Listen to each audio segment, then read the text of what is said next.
saveur divine. Cette bonne nouvelle du royaume sera prêchée dans le monde entier pour servir de témoignage à toutes les nations. Alors viendra la fin. Ce pain céleste vous est présenté par Immaculée Niraneza. Bienvenue très chers amis à l'écoute de l'émission Saveur divine. Que la paix de notre Seigneur soit avec vous.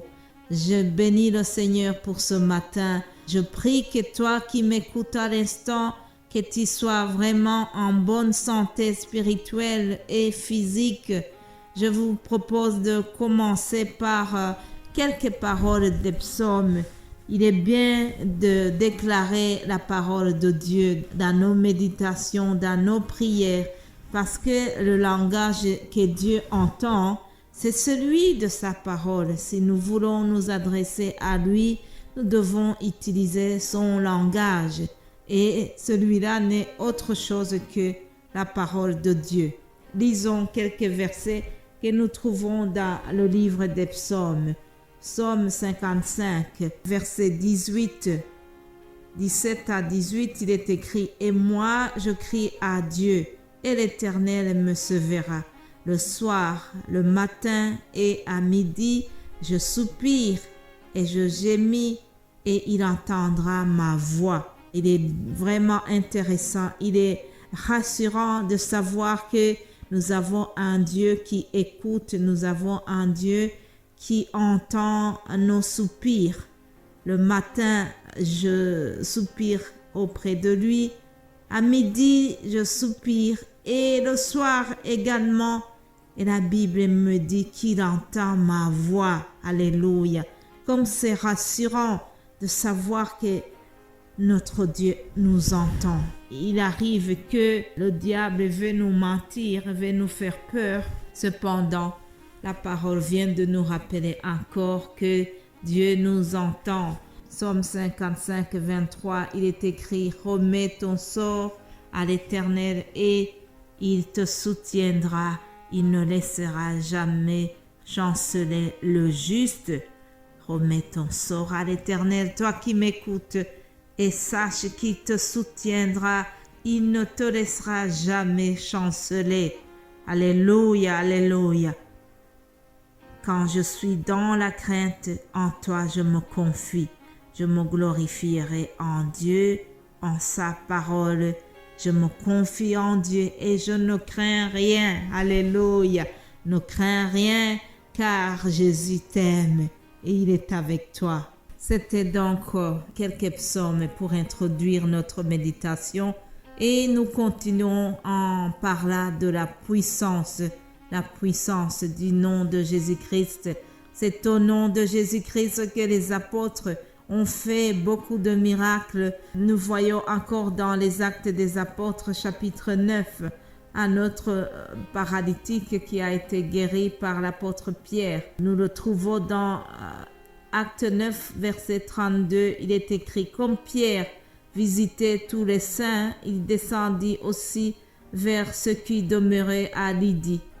Il y trouva un homme nommé Énée, couché sur un lit depuis 8 ans et paralytique. Pierre lui dit, « Énée, Jésus-Christ te guérit. » Alléluia. Répète-le. « Énée, Jésus-Christ te guérit. » Marie, Jésus-Christ te guérit. Barbara, Jésus-Christ te guérit. Alex, Jésus-Christ te guérit. Alléluia. Ima, Jésus-Christ me guérit. Alléluia. Lève-toi et arrange ton lit. Et aussitôt, il se leva. Tous les habitants de Lydie et du Saron le virent. Ils se convertirent au Seigneur. Alléluia. Mais bien-aimés de Dieu, tous ces miracles que Dieu a opérés, c'était dans le but que les gens croient en Jésus et qu'ils se convertissent. Ce fut le cas dans cette ville. Les gens se sont convertis. Je prie qu'aujourd'hui aussi les gens puissent se convertir en écoutant les miracles que Dieu a fait et les miracles que les apôtres continuent de faire au nom de Jésus-Christ. En effet, notre Dieu n'a pas changé.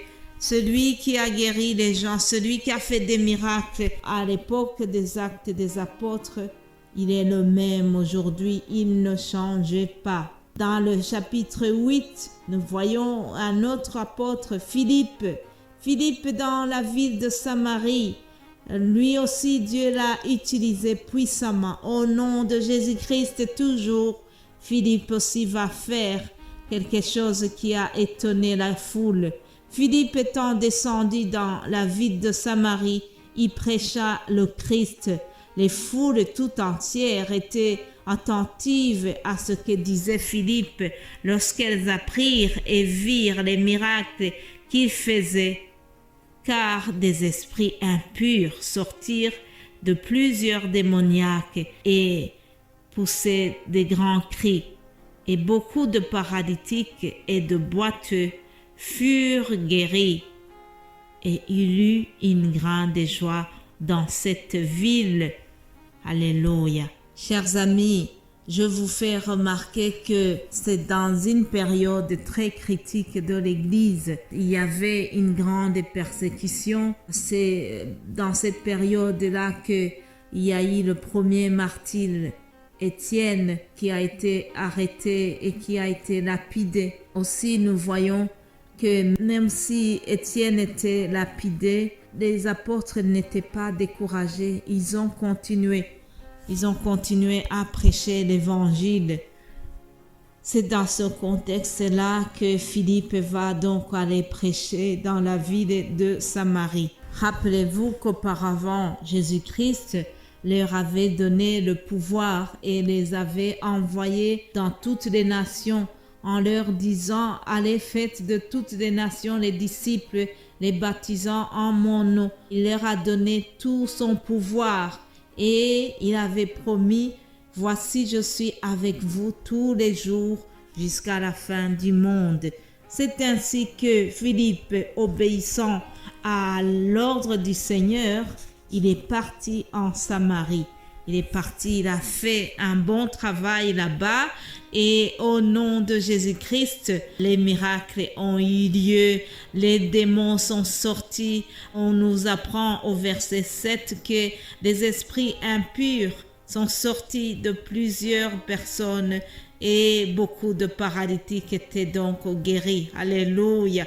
Il y a eu une grande joie dans cette ville. Je remercie Dieu parce que les gens ont été guéris, les démons ont fui, parce que au nom de Jésus-Christ, les démons tremblent, les démons fuient.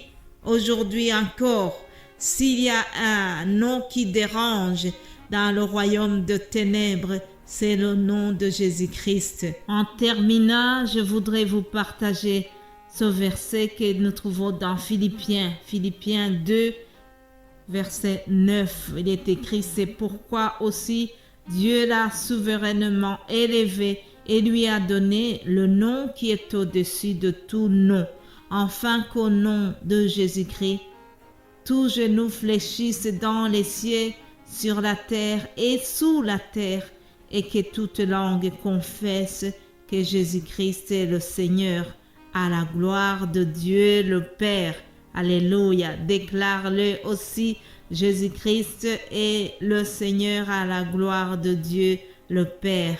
Je reconnais que le nom de Jésus-Christ est au-dessus de tous les noms, comme nous venons de le voir. En son nom, nous sommes sauvés. En son nom, nous sommes pardonnés. En son nom, nous sommes restaurés. En son nom, nous sommes sauvés. En son nom, nous sommes consolés.